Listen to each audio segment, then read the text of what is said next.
Okay. Um, all right, everyone. We are back with Liam Amara. Just do an audio test for me. Make sure everything's still working. Liam. Howdy. So, hi, this is Liam O'Mara and an audio test. All right.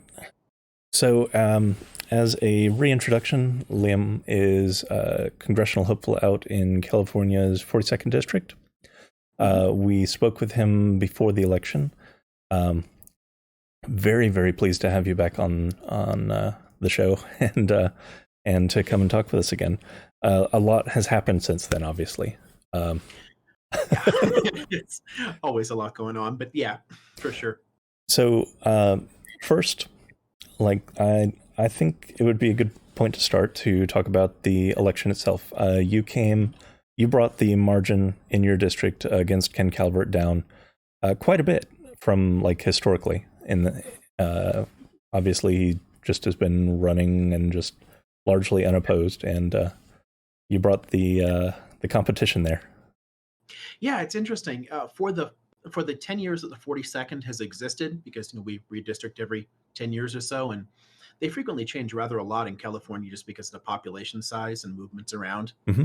It's one of the interesting things about where we'll be in the upcoming year is that redistricting will change our area considerably, but we don't have any idea what it'll look like for a while. Right. But the percentages are a bit better, but less of an improvement than people would tend to think, because what's really misleading about this most recent election is just how high a turnout we had both in the region and nationally. Right. And this is a Trump district. People came out of the woodwork to support Trump. We had nearly an 86% turnout rate. Wow, that's historically high. Yeah, it's extraordinary. And in a really good contentious presidential year like 2008 or even 2016, turnout is about 65, 66%. Mm-hmm. So this was so far above projections. We had more than 157,000 votes. Wow. And the largest number of votes that the incumbent had ever had, and this was his 15th election, was 149,000. We were well above the best he had ever done. But it was every possible Trump supporter coming out of the woodwork and then just voting down ballot as well. So we are well positioned to move into more normal years when Trump isn't on the ballot, which obviously he's not in 22. Sure. And we think that if we can keep the coalition we had, excite the same people we had to come back out, and things get to about normal, yeah, we've got a solid shot at it. Right. And there's a lot of speculation. Oh, sure. The dog. Yep. I knew she was going to do this to me, is she absolutely had to go out right before we went live. Hey, everyone's animal lovers. Right. I totally understand. So there's a lot of speculation about fragmentation in the Republican electorate, and there's a lot of factors into that. Do you believe that can play into a future competition there? It absolutely is. And I've had a number of Republicans reach out to us since the events in January to talk about it and to see, hey, could I support the Democrat this time around, because I just can't get behind this whole pro-insurrection issue. Right. And it will play into it, especially once we're back to doing in-person events when this pandemic finally winds down. Because across 2019, I actually had really good luck meeting a lot of self-identified conservatives in places and winning people over. Right. And unlike, I guess, a lot of politicians of both left and right, I'm willing to have very frank conversations and to spend time talking to people and explaining my positions. And I think that a lot of the sincerity comes through, as well as the background in this material, such that somebody might start with like, oh, you've got the D after your name. There's no way I'm talking to you or considering you. And by the end of it, you're like, yeah, maybe. Okay. People have, especially people who just get their news through cable and don't actually look into policy and such, just play politics as sports. And it's honestly most voters. And policy is always problematic to run on anyway because most people are never going to pay much attention to it. Right. There's a lot of while I can talk policy till everyone's just blue in the face, I can also try to relate to people Right. in a way. There's a kind of authenticity that comes through, and that also transcends a lot of the partisan lines. Hmm. And we had a number of people who both switched party and or said, I'm supporting you, but I'm still voting for Trump or whatever. Hmm. Um, when we were doing all of those events in 19, and we lost the ability to knock doors, we lost the ability to do public events. I could no longer go into the Elks Lodge and just hang out with people. So things should change a little bit in that regard as well going forward. Yeah. I mean, after we actually, now that we actually have a federal government that is taking the pandemic seriously, we may be able to get there. But I mean, and there's problems in pretty much every state. There are. um but yeah, it's more a matter of, in some way, also trying to, I don't know, myself, be respectful and not try to get big crowds together until this is a bit more under control. Once Absolutely. more people are either A, exposed and more immune, or B, have their vaccines and are more immune and we're a bit more used to it.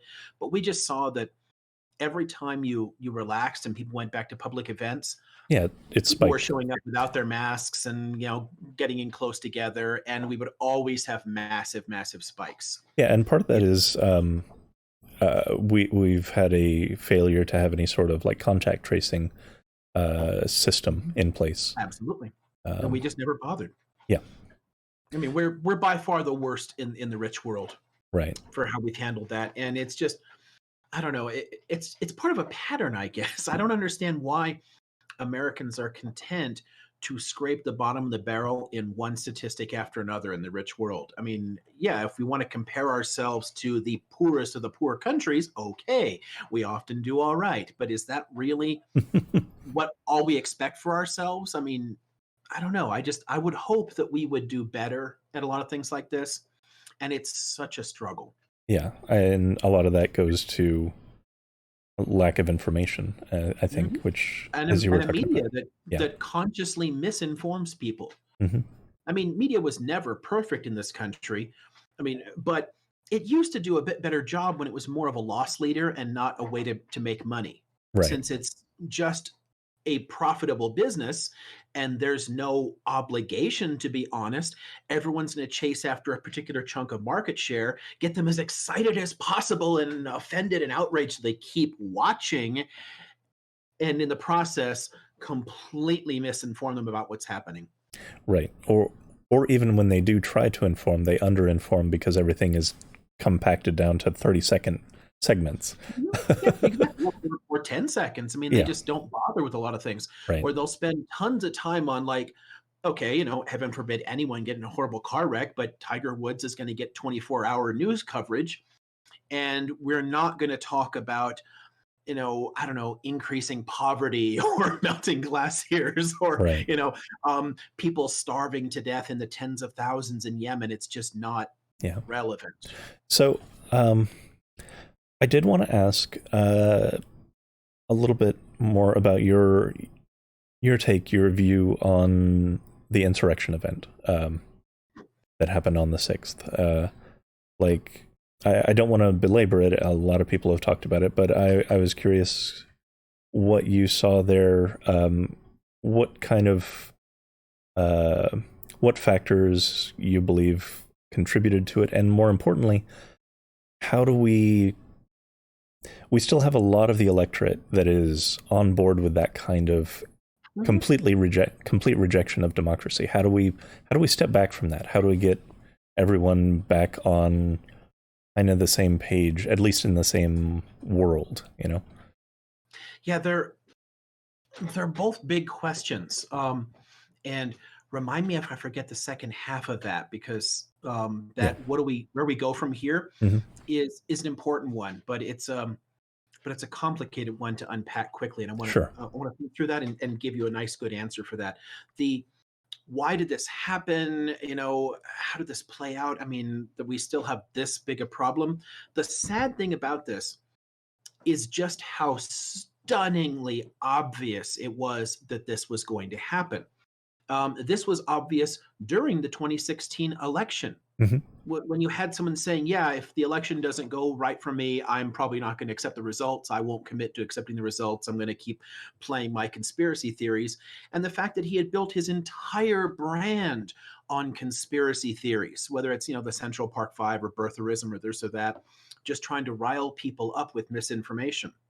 Yeah. It was always stunningly obvious that someone who has personally seen himself as a dictator and idolizing dictators. There's a little bonus track like music video on one of the seasons of The Apprentice that was pulled out, and people are like, hey, take a look at it. And he's like going along with like, I'm the dictator, and he kind of like loved that you're fired. And like he likes playing the demagogue. So Yeah. his political persona very much fits that kind of ideal. And what's interesting about it is just how much that fits a long-term progression on the American right. This is the groundwork for someone like Trump has been being laid for decades. Yes, And very much. we were predicting someone like Trump long, long before he showed up, that this was where we were going to go. Hmm. And it's not over. Whether it's Trump or not, someone with that same approach is going to be the next nominee. You're not going to put this genie back in the bottle, especially since Trump was the most popular Republican nominee among Republicans ever since we've taken polls, like period, ever. Yeah. I mean, and his support went up between the two elections, not down. Yeah. He drew more people to the polls. That's not going anywhere. The it's one of the frustrations, I suppose, of my profession, and it might be one of the reasons that more of us don't get into politics too, because it is so frustrating. It's one of those like, if those who ignore the lessons of history are condemned to repeat its mistakes.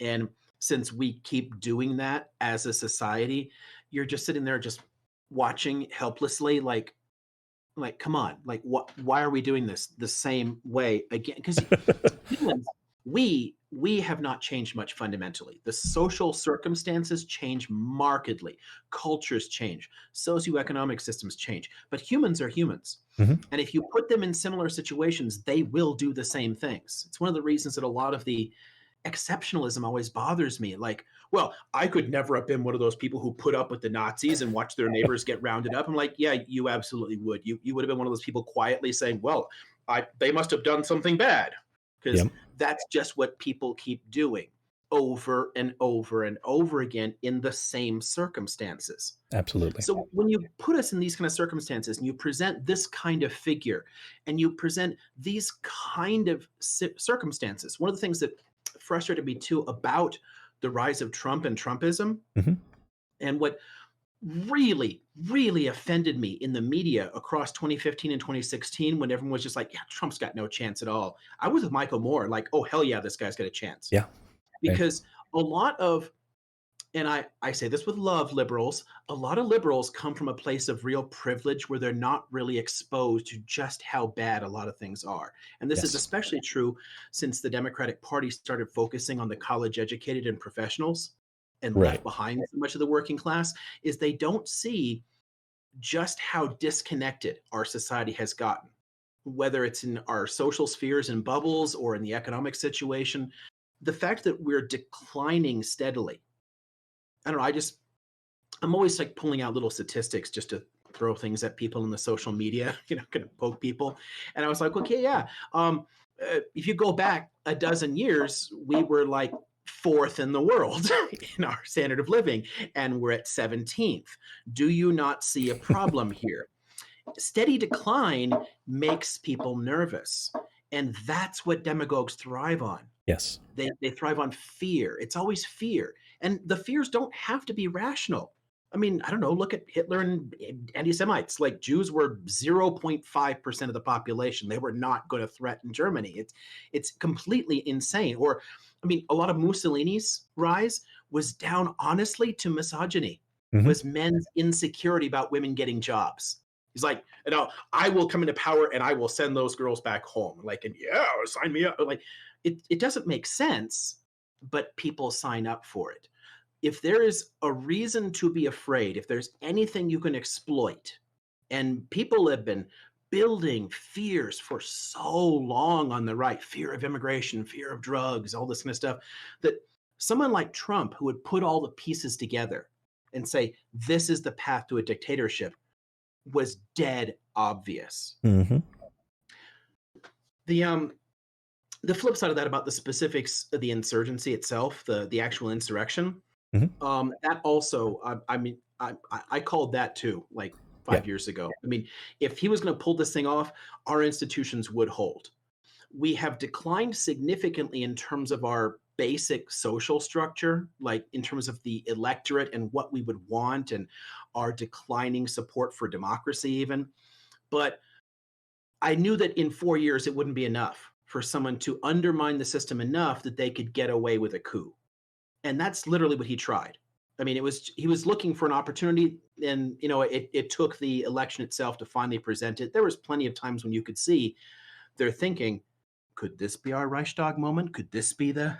But He was probably hoping for 4 more years of they on ramp, waited for though. having lost, and then all the rigged or whatever, and they made a play for intimidation. Yeah. It was never going to work, though. What Mm. it does, though, and this is the part that plays, I guess, into the future, right? The second half of your question, we should be terrified. Yeah. And we should, because the right has for decades been building a grievance culture. They get people to think that they were somehow hurt or screwed. I mean, think about, okay, immigration. What do they do? They're taking your jobs. Yeah. I'm like, empirically, that's nonsense. Yeah. It doesn't change the number of jobs, except sometimes in a positive direction, especially since immigrants tend to be more entrepreneurial. But it's a fear. Yes. Right? You're playing on a kind of fear of that, and a sense of loss and grievance. I mean, it's the same reason that misogyny today still plays a part in the Trumpist phenomenon, just like it did for Mussolini. Mm-hmm. You can still point to a radical feminist, and it's you build up a sense, well, this isn't the way it should be, and you play on that reactionary feeling. The loss here that they had in that election, which they're taking, it's not a real loss, we really won. That's powerful ammunition to motivate people to come back out, and it's going to. Yes. Yeah, and that loyalty is not going to go away. And it honestly doesn't matter how much the Republican Party in its elite structure fragments, how many electeds might find a little bit of courage to stand up or whatever.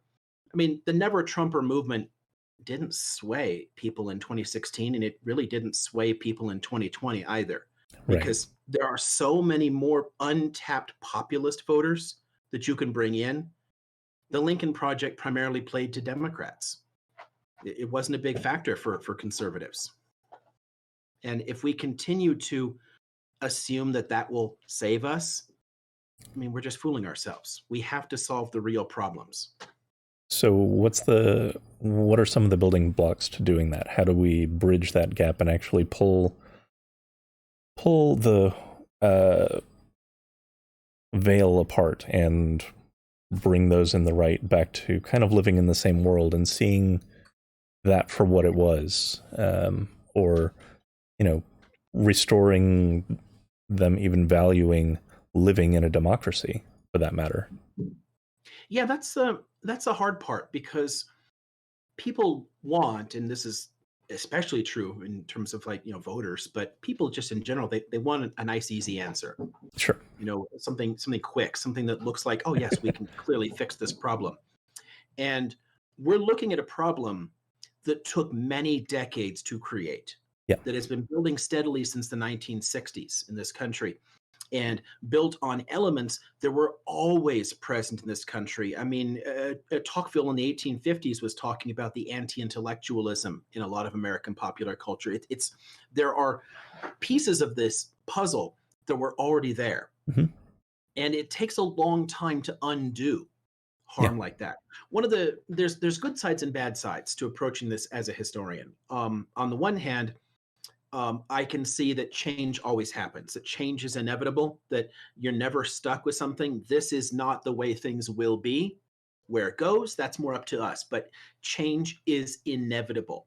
And so many things have changed. I get this all the time from people on the left, like, "Oh, the Democratic Party is beyond redemption. It's all corporate, blah blah blah. You'll never fix it. Running as a Democrat, there's just no way. Like, why would you bother?" I'm like, "Okay, so you're going to say the Democratic Party can't change? Yeah, it can't change." I'm like, "Okay, cool. So why has it changed several times in its history, like radically shifted in Mhm. its basic orientation? Because it keeps happening, but you have to look long term to see it. And Right. when you look just in the short term, it looks it you don't notice it. And that's true for any kind of change. So there's a benefit to seeing as a historian is you can see those changes happening. The downside is the recognition that change is slow. And cultural and social change are the slowest Mhm. because it takes a long time for us to really catch up and change our views. And frequently they're generational. Right. I mean, look at the great shift in party affiliations. It's not like, with the Southern strategy, everyone just like ditched the Democratic Party and went out and re-registered as Republicans. Almost no one re-registered. They stayed Democrats for the rest of their freaking lives. But increasingly, their children and grandchildren registered with the other party when they came of voting age. Mm. They changed their voting patterns, not their registration, because people don't change a great deal about their identities usually. We change much more slowly. Right. Um, and the views too, when people look at that, that's the fun part too. The culture, in those areas, so like the Northeast, it used to be solidly Republican, and the Southeast, it was solidly Democratic. The parties have shifted, but the basic culture isn't that different. Right. It's a steady evolution. Most people haven't changed overall. That change is very, very slow. Yes, there has been a significant decline in, I don't know, overt racism in the South, but it still exists. Yeah. It's still there. It just depends on where you are in it, like, where you're interacting. The places that are most dynamic, big cities, in places like Atlanta, yeah, it's definitely less of a big deal. But, you know, overall, things change very, very slowly. And you're talking about, if we want to defeat this anti-democratic ideology, the fake news idea, the distrust of elites, the distrust of academia, of science, of the media, You can call it you're fascism here. talking about a generational or multi-generational struggle. Yeah. And to even make progress, you have to start. Mhm. And one of the things that bothers me the most about our politics is just how few of our politicians and media figures are even trying Mhm. to bridge that gap. To do it, you have to go where people are. You have Yeah. to talk to them. You can't shut them out and just say, "Well, you're ignorant, whatever here. I'm not going to engage with you." If we're not talking to our neighbors, if we're not consciously trying to appeal to people and talk to them as real people with real legitimate fears and concerns, if we're just looking down on them and saying, "You're just wrong," you lose. You've lost from the word go. Right. Yeah, that's one thing that bothers me a bit about some of the, especially the establishment of the Democratic Party, is the attitude of viewing like the Midwest as just flyover country, and it's like it may Yeah. be big and rural, but there are people there, and they Mhm. have issues, and a lot of the policies, especially in the more like progressive wing of the Democratic Party, would benefit them greatly. Uh, And used to, actually. yeah. You go back into the populist progressive era, you look at like the late 19th and early 20th century, and the heartland of this country was absolutely dominated by Democrats. I mean, you look Mm, at places like, Oklahoma, Kansas, Nebraska, Wyoming, all Democratic, right. because the Democrats were the ones who were actually talking to people about their economic concerns. And the Republicans were the ones with the elitist urban sort of impression. Those, rich New Yorkers or whatever, they don't know what we're going through here. Mm, Um, and the polls have shifted there. The attitude is the same, though. It's that anti elitism. That is a significant trend in American popular culture. And honestly, it's not going anywhere. A lot of our changes, well, anything changes in the long run. So I don't know if the United States lasts 600 years. Cool. We can be very different. But, we can see trends like that have been present since, the late 18th century. They're already there.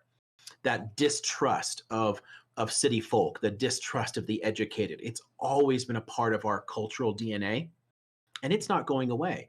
So the way to reach people is to toss that shit out.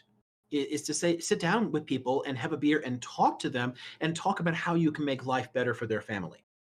And it's not about an us and them, a city versus countryside or whatever, because the basic economic policies we need to turn things around and revitalize the American dream, they work everywhere.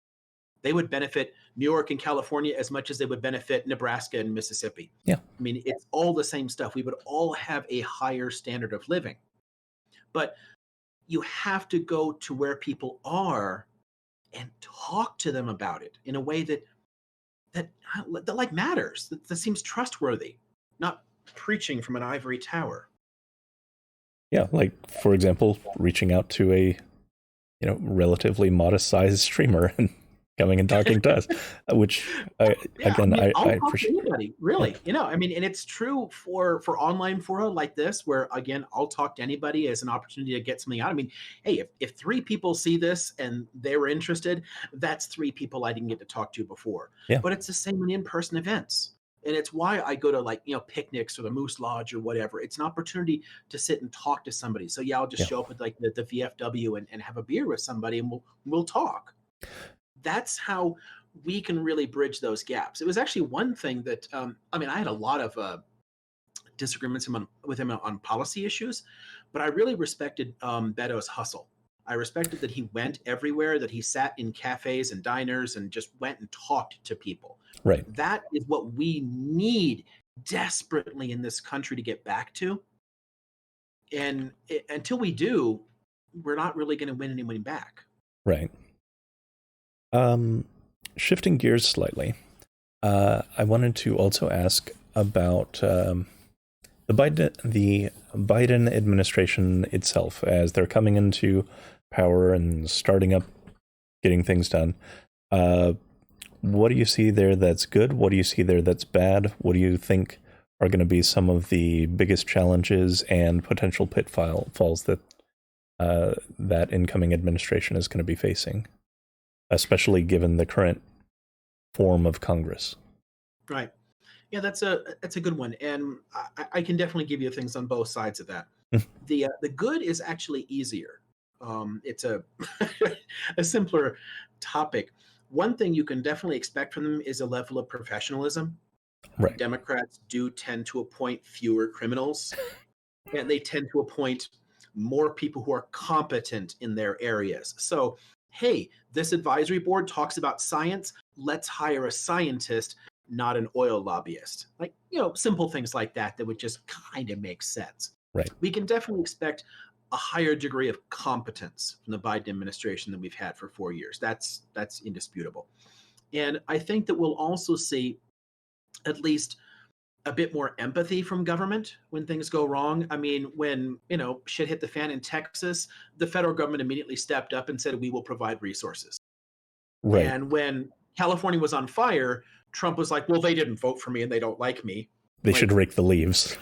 I'm like, hello, it's burning? Like, yeah. And in the air, I mean, a lot of these wildfires are in like the mountain, desert, inland, where a lot of his voters were. I was like, I don't even care about that. I mean, come on.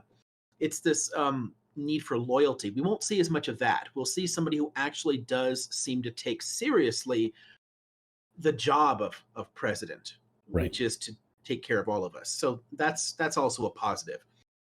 The downside is the same thing that I've been critiquing in the Democratic Party for decades. Mm-hmm. And one of the reasons that I came into politics as a real outsider in that sense, because 40 years of neoliberalism are destroying this country, and Clinton and Obama and Biden are all economic heirs to Ronald freaking Reagan. Yeah. I mean, the economics are almost identical. And over again, we see an opportunity to address the real problems, and they blow it. And I do actually expect Biden to blow it. I hope he doesn't. I hope that there are enough good advisors around him and that someone gets through. But my fear is that he would blow the opportunity. I mean, because the economic contraction in this pandemic, the public health crises, there are so many things we could do. It's an opportunity to fix elements of our real economy. It's an opportunity to fix our healthcare system. Are they going to? Signs aren't good. And we had the same issue with the 2007, 2008 recession. And what's frustrating about that one is the Obama administration put all the people back in charge who caused the problem. And there was zero accountability for what they did to cause it. Hmm. And Wall Street recovered, and then all the media and everyone said, "Oh, we have recovered from the recession's over." Most American families never recovered. Yeah.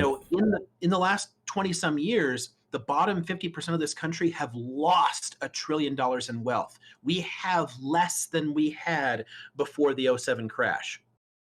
And they're like, yeah, it's all fixed. It's all good again. Like, no, rent is getting more expensive, healthcare is getting more expensive, education's more expensive, and we're still being paid like trash. Yeah, we use very And poor I don't think metrics. they get that. We use very poor metrics to measure the health of the economy. Absolutely. Yeah. We e- ignore the real economy. yeah, We pay attention to job creation numbers and the stock market. And right. that's pretty much it.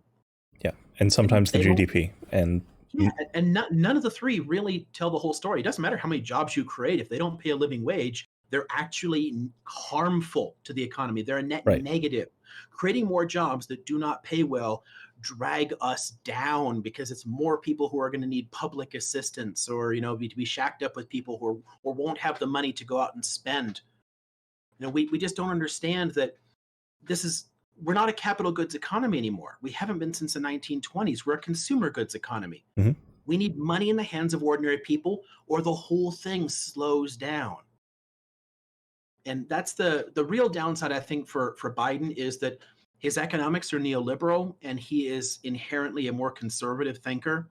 He's going to think, well, what worked for the people that I talk to, the elite liberals, the people with the Ivy League schools or whatever that are doing all right, let's go back and fix it so that they're comfortable.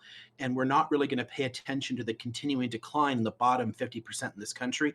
And that's what fuels Trumpism. hmm yeah, I mean, it's not that Obama didn't create Trumpism because of the race issue. right, Granted, there definitely were some people who were resentful and blah blah blah. There was a white supremacist element of it, but it's not the whole picture. It's not all of it. right. The neoliberalism is what enabled Trumpism and made it a viable phenomenon. Otherwise, it would have stayed a small fringe movement. It would have been like I don't know, Buchanan's run or something. Buchanan had no shot at the nomination, but Right. Trump became viable because we keep bungling the economy for ordinary people. And I don't see signs that Biden's going to do any better there. Are there any like cabinet picks that you think are particularly interesting, either in a positive or negative light? Just out of curiosity. Honestly, not really. Not really. I mean, Everything's just kind of expected. It's very much what I expected.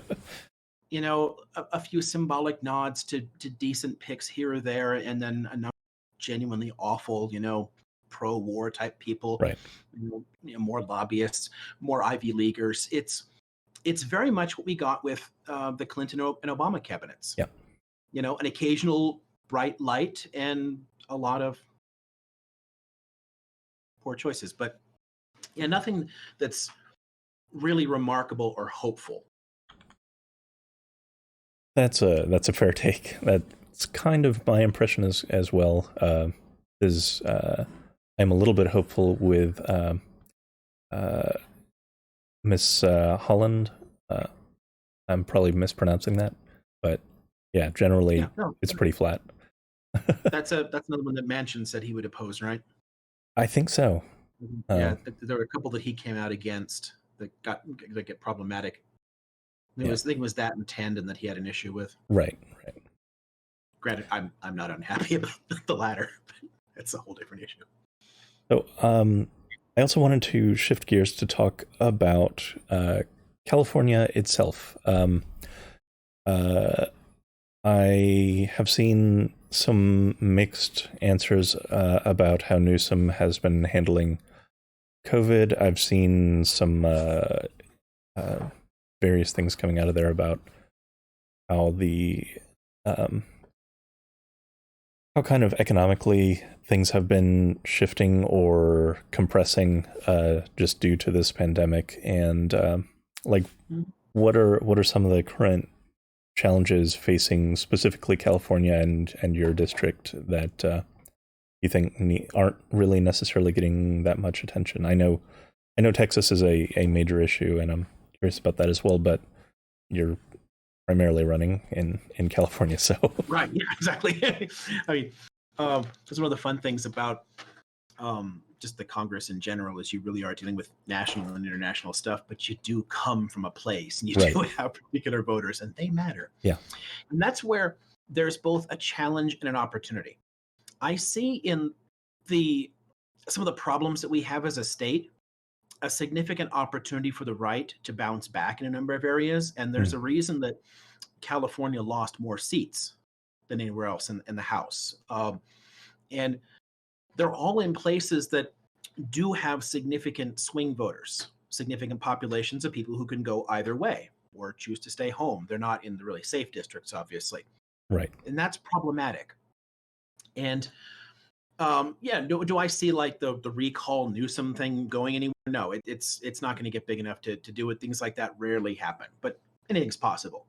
But criticism of the handling, some of that really does come out of the weird echo chambers in our media, the way that they downplay the real risks. hmm, But I think people honestly have a reason to be angry. And a lot of that is going to be expressed at the state level because it's more immediate yeah, when a lot of the real problems are in Washington. But this country massively bungled the pandemic, like just epically failed. And it's a bipartisan issue too. I mean, I don't know. Canada started, sending out $2,000 checks right away, and their economy did a lot better, and it's going to bounce back a whole lot faster from this. And their death rate is nothing like ours. If we had supported small businesses, if we had stepped up with the cash, if we said, hey, you got to make these changes or whatever, here's the money to do it, then the changes wouldn't have bothered people as much. If they're like, okay, these changes will mean that you have a smaller volume of customers, you'll have fewer people, which could hurt your profit margins and imperil your business, right? So we will step in and subsidize that. We will keep your business going.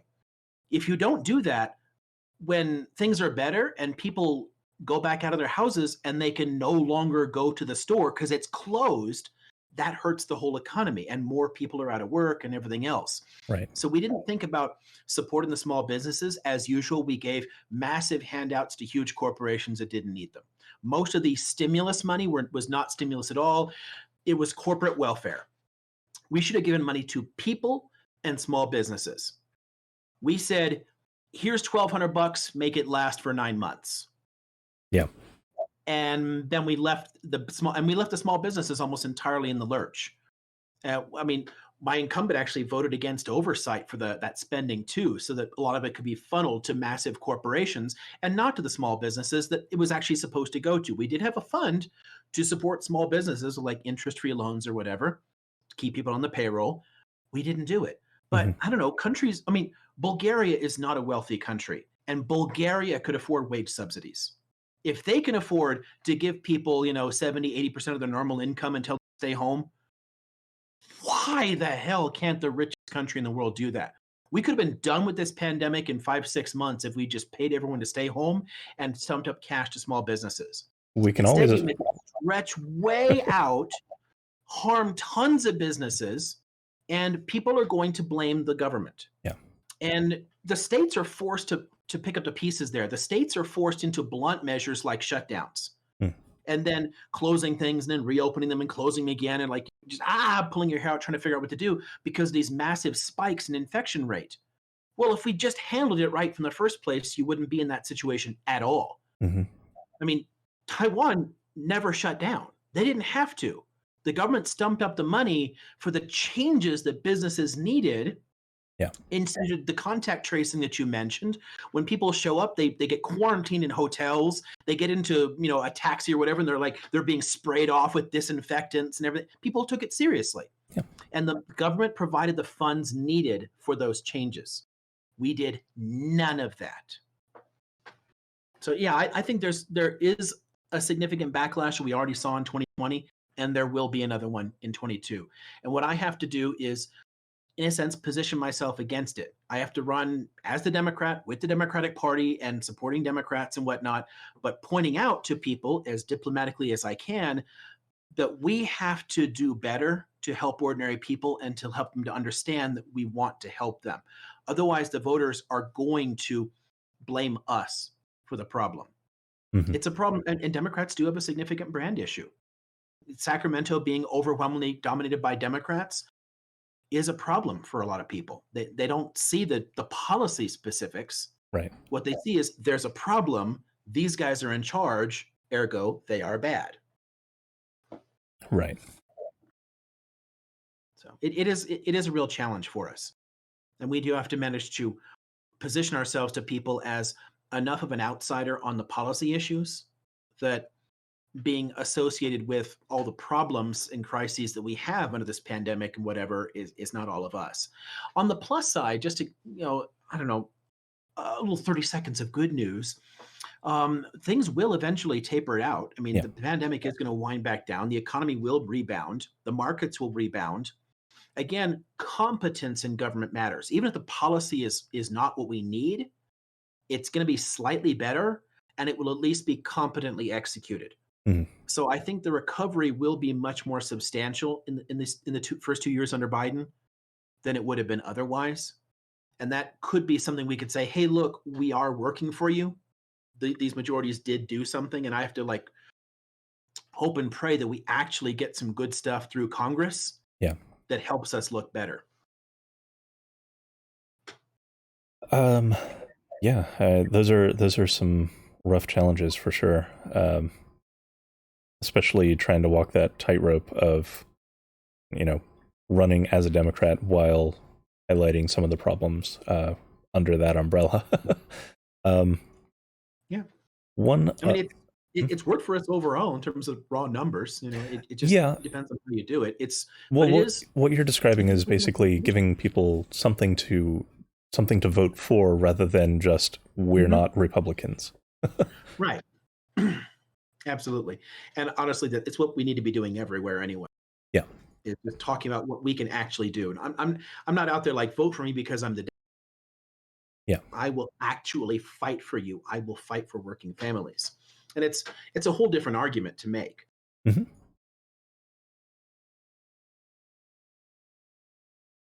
Um, aside from the pandemic, what what is the current state like of California? Because you did talk about like some of the uh, some of the demographic shifting and uh, how the pandemic is playing into that. Are there other factors that are playing into that? Obviously, the Yeah. economy is depressed at the moment in general, but is it just those two things? Do you think that like I know there's a lot of fear ratcheting about immigration and such in that area as well. Um, Yeah, for sure. It's always been a significant issue in my district, in my region in particular. There are a lot of long-term problems mhm. that keep getting either ignored or never actually addressed adequately. And that also is a significant problem for us and for the Democratic brand in the areas here because Democrats have controlled Sacramento for a while, and yet there's still tons of problems. And people often don't understand the specific reasons for it. Mhm. So there's serious issues in infrastructure, in education. You mentioned immigration as a significant issue overall, and housing prices. A lot of people have been leaving the state and they're moving to places like Arizona or Texas or whatever because it's just cheaper to live. As long as you can get a job and it's still, if you can find a new job there, why not? Your house is going to be half the price. You'll end up with a much nicer place to live. And we're just not keeping up. I Mhm. mean, there's a massive disconnect between the growth in the real economy and in our wages and the cost of living. And in some of the states like California, that difference is much more pronounced, but it is a problem all across the country. The cost of living continues to climb faster than wages do, Right. but California is particularly badly hit there.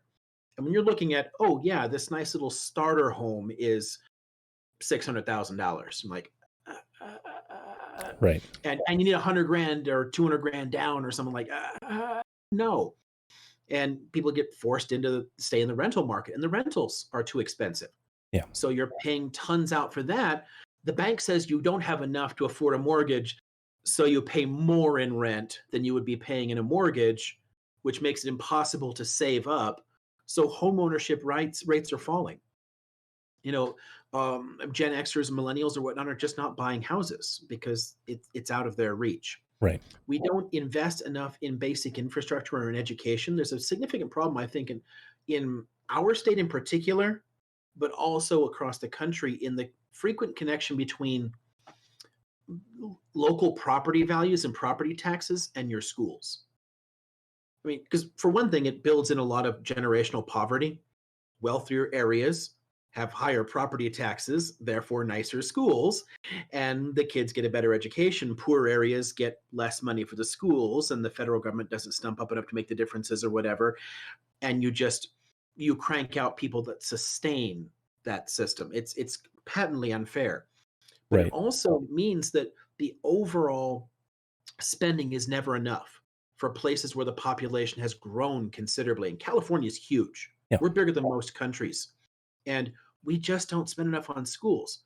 My mother ran a child care center in her house, right? When my parents split, she didn't want to, be away from. She didn't want to have to put us in daycare, so she decided to do that herself, and started running that when I was, I don't know, 4 or something. And she's right across the street from an elementary school and 5 houses down from a high school. So it was a good location for it, right? The kids could just walk across the street. There she is. But it meant that all across my life, I got to see those schools, right? Hmm. And then as you get older and you're driving around, you're seeing that the schools around aren't much different. They were putting in those temporary buildings, the little trailers, decades ago, and they're still there. If you got the building for 30 years, it's not a temporary structure. It was just cheaper, and you were forced into that. We don't have the money to support the number of students we have. The per capita spending is too low, and that creates other significant long-term problems. California used to be one of the best in the country for our education system, and it is now almost the worst. Mm. And that hurts my heart. That's not good for our future. It's not good for the state. It's not good for the country. When you have that many, and again, in a state this big, 40 million people, to be like, well, I don't know, thank God for Mississippi, we're not at the very bottom. No offense to Mississippi, but when California is like scraping the very bottom of the barrel in a lot of these areas, like, come on, we can do better. Yeah. And yeah, I think that we have to find a way around that. We have to find some way to take care of these long-term issues because we're leaving too many people behind. There are admittedly some on the left, myself included, who actually believe that is in large part by design to run a school to prison pipeline, just to underprepare people, and especially in more impoverished, demographically, meaning segregated neighborhoods, to set them up to start out in debt and become part of the carceral prison, like the carceral slave system, basically. And I'm wondering, do you think, I know in the last year there was a huge raising of awareness of some of these issues through the Black Lives Matter movement. Do you think that there may finally be an appetite to see some of that critically examined and addressed? Because that's been part of America's fabric since we were founded. Yeah, it is there, and there is the potential of really building up support for it and a big enough coalition if it's done right. The fact that a lot of it got associated with Black Lives Matter and it then plays to a lot of the racist issues there can complicate some of it for people. And then the simple fact that most Americans just don't really care about the incarcerated. I mean, we've been pointing out the problem for a long, long time. We have Right. a quarter of the world's prison population and only 4% of the real population. It makes no sense at all. I mean, the United States has more people locked up than China, India, and Indonesia combined, and that's 3 billion people. Hmm. We have more people in jail, but the numbers just don't matter. No one cares. Like, well, they shouldn't have been criminals. There's something wrong with them. Like, really? Come on. They're Americans. I mean, we're not like a uniquely awful people that can't be trusted. There's something wrong. You're very right in saying that it's kind of like by design, but not by design in the sense of like a bunch of dudes in a smoky room Sure. saying, let's do this, It's like the system. The system is structured in a way to produce certain outcomes. And it gets back to something I said at the beginning, that you put people in certain circumstances and they're going to respond very predictably. I mean, if you build a system badly, it's going to have bad outcomes. And there's no way we're going to really solve that problem until we get back to solving the low wages, the poor education, and the poor health outcomes. I mean, our lifespans in this country are literally falling. Hmm. Not that we're not keeping up with improvements elsewhere in the world, we're literally not living as long. And that difference is massively disproportionate. If you are well off and white, things are still getting better for you.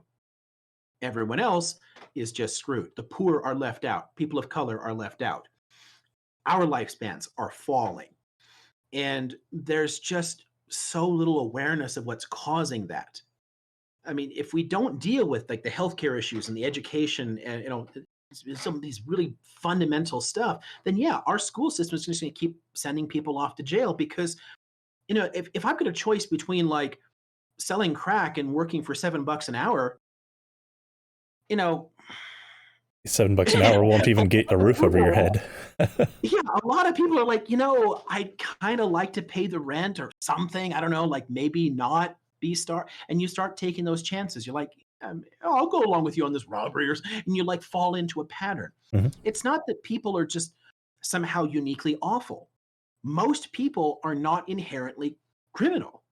It's just not the way things work. The whole old Victorian idea that poor people are poor because there's something wrong with them. Criminals are criminals because it bothers me to even have to point this out to people. But the Nazis actually stole a lot of their ideas from the U.S., Yes, they like did. our forced sterilization of prisoners and whatnot. I mean, we had like a really substantial eugenics program in the early 20th century in the US because we were convinced that if someone's going to rob a liquor store, it's because there's something wrong with their genes.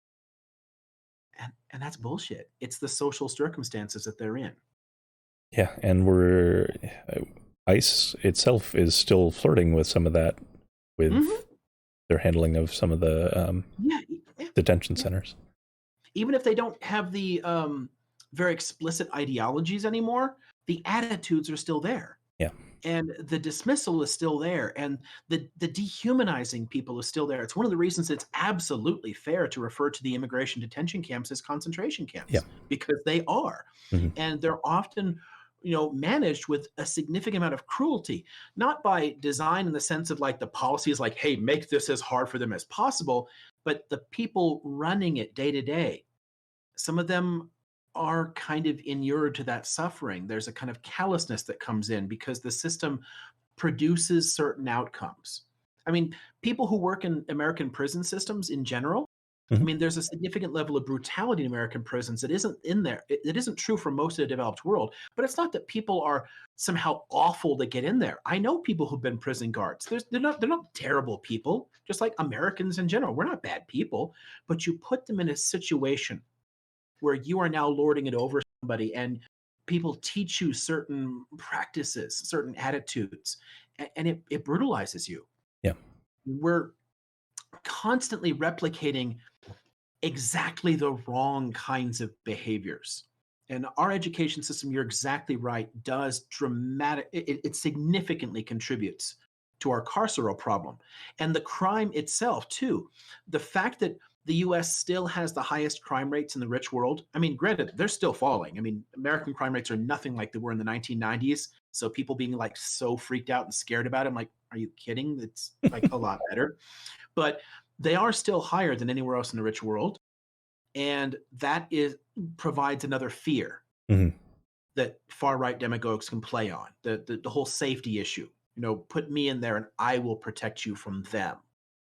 And that really should worry people too. Definitely. definitely.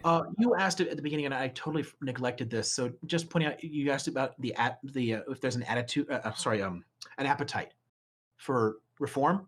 Trump Yeah, actually signed a justice reform bill. Not a great one, but it was a step in the right direction. yeah, It did get through, and it got some Republicans to support it. I mean, we can do some of this stuff. And there's a number of signs too that support for the drug war is weakening, and weakening on the right, which has traditionally been like the big support for it. hmm, So if we keep pushing along these lines, if we keep bringing these issues up, I think we actually can make some serious changes there. But it has to go deeper. We have to touch more issues, not just criminal justice.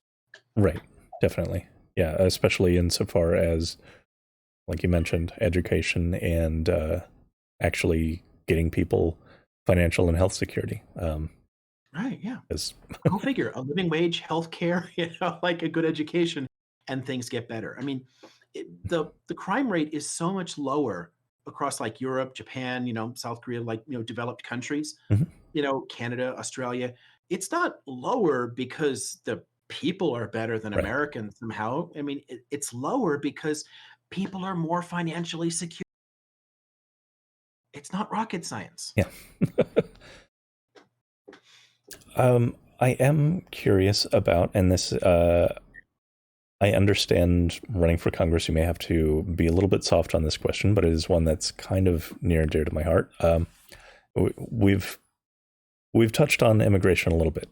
Uh, where do you stand on actually like opening that up and just decriminalizing it, or where do you stand on creating a better path forward for people? Because as a historian, you probably have looked at the trends where when we had more open immigration, it was actually more of a boon to the economy.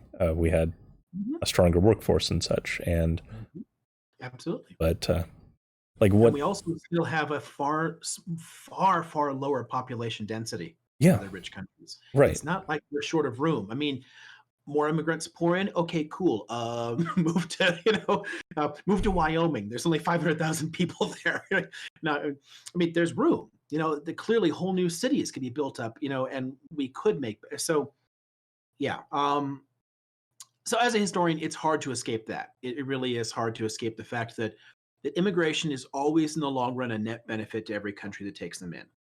And one of the things that really kind of counteracts or bursts the bubble from like the weird racist arguments about immigration.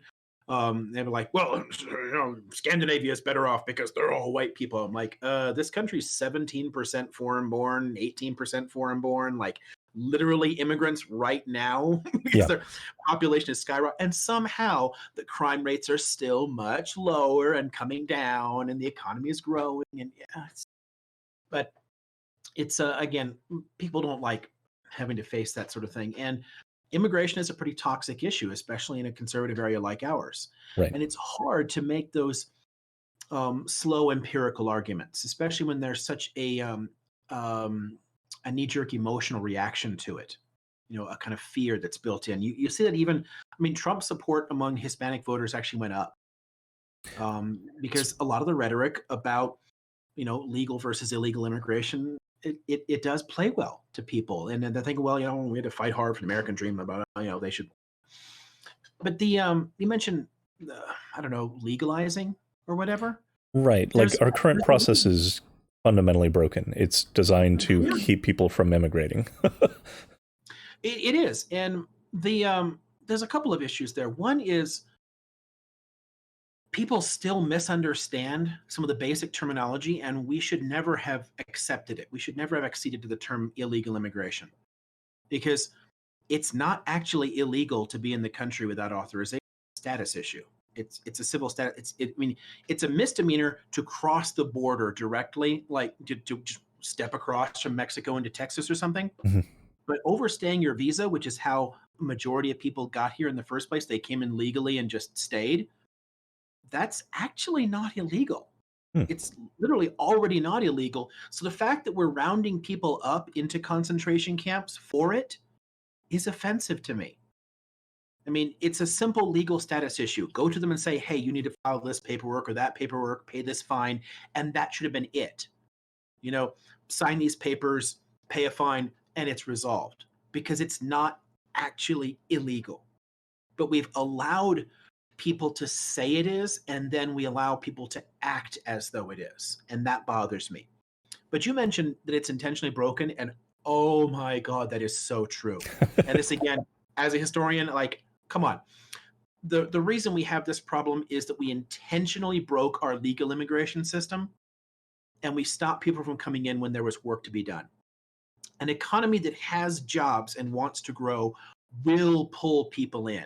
And if it's not legal for them to come in, the businesses will find a way to attract people in. They Right. only come if there's jobs. I mean, there's a reason that we've actually had a net outflow of people to Mexico. People don't really understand that. A lot of the migrants coming in, they're coming from poorer countries. As the Mexican economy began really growing, people who lived in the US of Mexican origin went back to Mexico. But Honduras and Nicaragua are in much worse shape, whatever. So they're still coming up. Right. But people don't usually leave their country if things are on an upswing. Right. And they don't go into a country when the economy is shrinking. The fact that there are jobs here is why people come.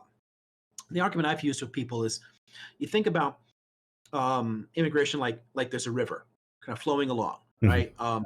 And rivers can change a little bit and shift courses, whatever, as things change. So think about like the changes in the how fast the economy is growing, what its need is. Maybe sometimes it's wider but shallower, whatever. But there's a river and there's a set amount of water pouring out of there.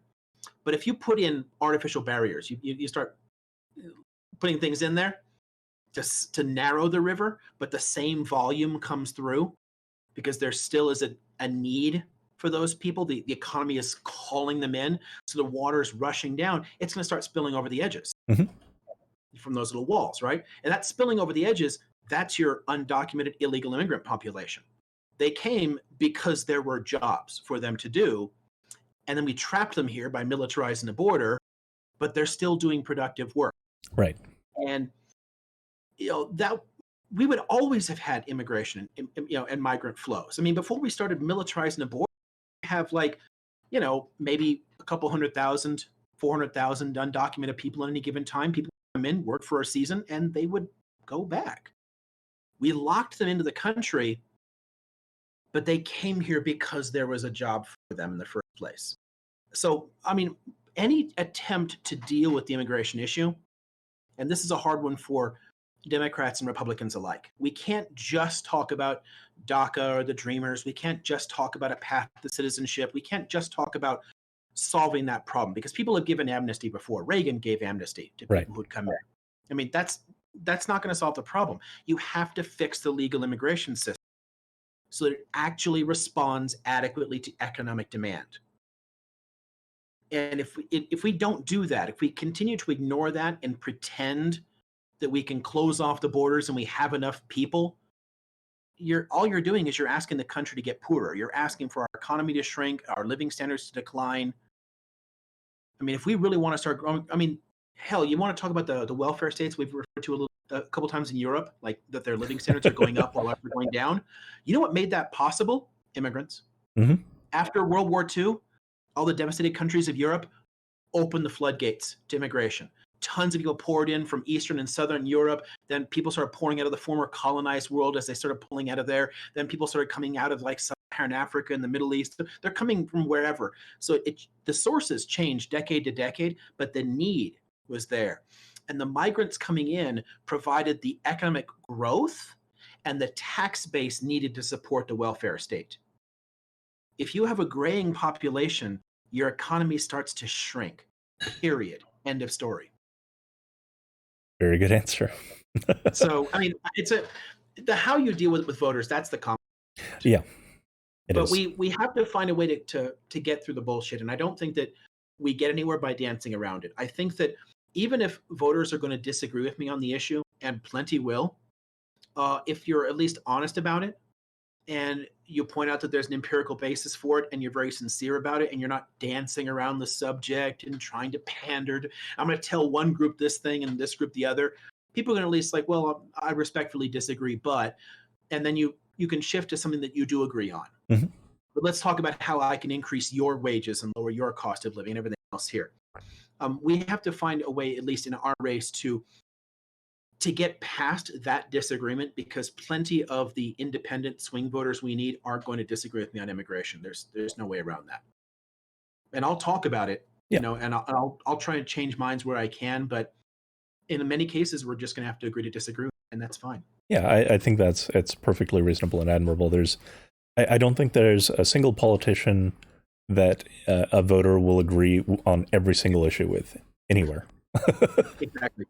Yeah, and I think that voters in general, and this is definitely a pattern you can see across our history and that of other democracies, voters appreciate somebody who they appreciate more somebody who's going to come to them and talk to them and listen to them and take them seriously Yeah, and work with them over someone that they're going to chase after, like, I agree on absolutely everything. I would personally rather have someone that I had some disagreements with, but that actually seemed to care about my perspective and wanted things to get better and was actually honest. Whereas, I don't know, somebody might be perfect in policy, but I know they're lying constantly. I'm not impressed, you know? right. Or, you might be great on policy, but if I never see you, if you never do anything, why would I trust you? It might just be words or platitudes or something. We, Sure. we want people to understand that politics has to get real again. Yeah, It has to be ordinary people talking to ordinary people and saying, I want to fix things for you. And we're not going to agree on everything. And I tell people, I don't expect you to agree with me on everything, but I want you to know I am a fighter for working families. And I am in this because I want us all to do better. very good. I appreciate that very much. Um, so I know we're a little bit over the hour. Uh, is there anything else that I haven't asked about that you want to talk about, that you are passionate about? Any just closing sort of statements? Well, honestly, in terms of issues, if there's anything else that, I don't know if anybody in your audience or you still want to talk about, Oh, again, I'll talk about anything. But for yeah, me, there's actually, always a handful does of closing things. hold on just a moment. Yeah, actually, anyone from chat, do you have any questions for Liam while we still have him here? Because he's willing to hang out a bit longer. Yeah. Right. Yeah. This is the last thing I scheduled for the day. So Oh, fantastic.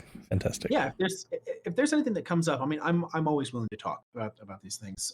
Which again is something that I really want people to understand is a bit different. And it's something that I want there to be a lot more of in our politics, Yeah, because there are people out there in every district in this country that want to help you and want to work with you.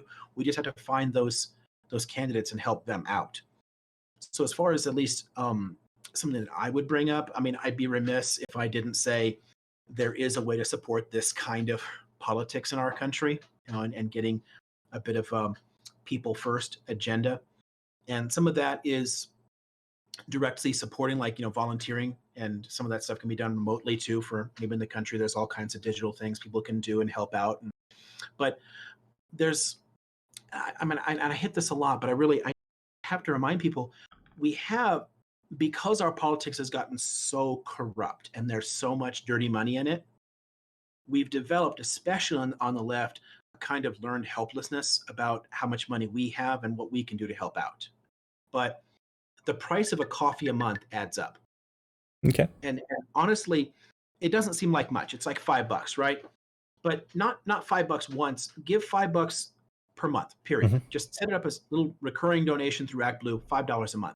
You're not really going to miss it for most people. I mean, it's just the price of one Big Mac or one Starbucks coffee or something. But if a few thousand people did that, you could win almost any House race in this country. Only the most expensive of districts would be impossible. A few thousand people giving $5 a month is all it would take to get a Congress that actually works for us, and not for, Chevron and Pfizer and Boeing and Raytheon and all. I mean, all the people who can write their $100,000 checks. If we want that money out of there and a government that works for us, we need to find these candidates and vote with our wallets. Stump up a bit. And you get enough of them in there, we'll pass the laws that will get the dirty money out in the first place and get public financing, and we won't have to do it indefinitely. But until we get enough people in that we change that balance of power, things really aren't going to get better for ordinary people. We're still going to get the same corrupt status quo. So Very good. my closing statement is always, this is how we do it. Not just me. There's a lot of people all across this country that are trying to put people first, and our $5 a month really adds up. Is there a network to find those candidates? I've seen a couple. There are quite a few different networks you can go through. There are lists of other progressive candidates that are out there. Blue America, for example, has a good one. They pick out a lot of clean money candidates that are willing to talk about, big systemic issues like, healthcare reform and education reform and climate change and whatnot. Okay. And they'll support them whether they're running against a Republican or another Democrat. Very good. So groups like that do already compile good lists like that. But I can also, I'm always happy to point people out. So if you're like wondering in my district, hey, is there anybody that's running in my state or my district that I can support? I probably personally know them by now. Very good. I know a number of people that are running in Florida or New York or whatever. And I try to keep tabs on all this stuff. Great.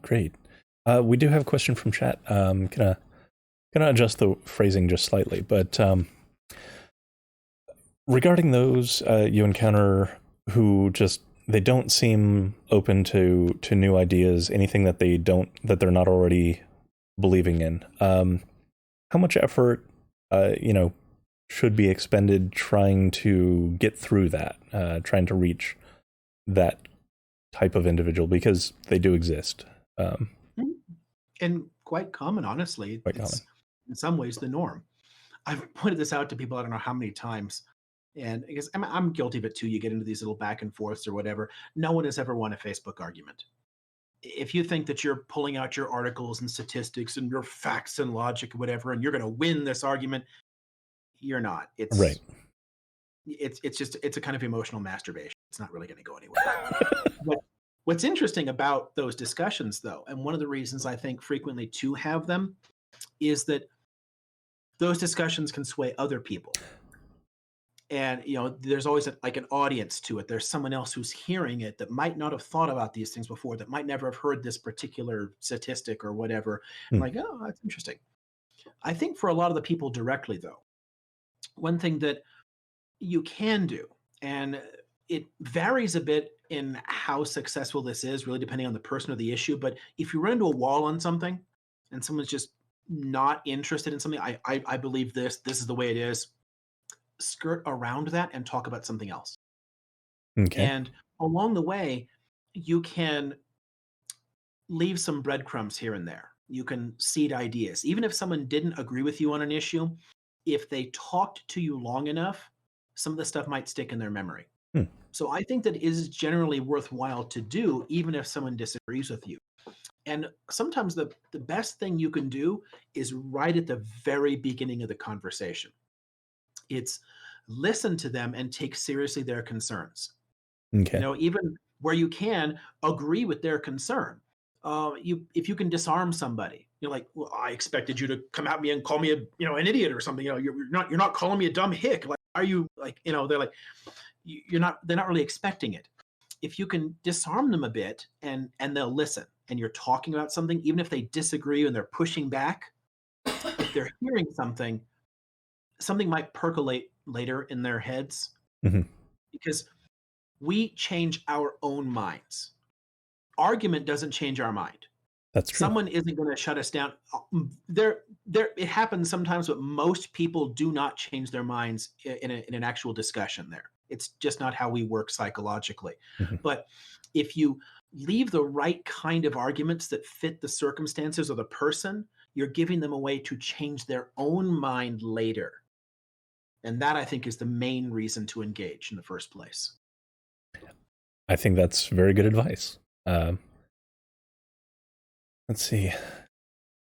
Looks like, other than that, people just saying, great interview and thanks for being here and such.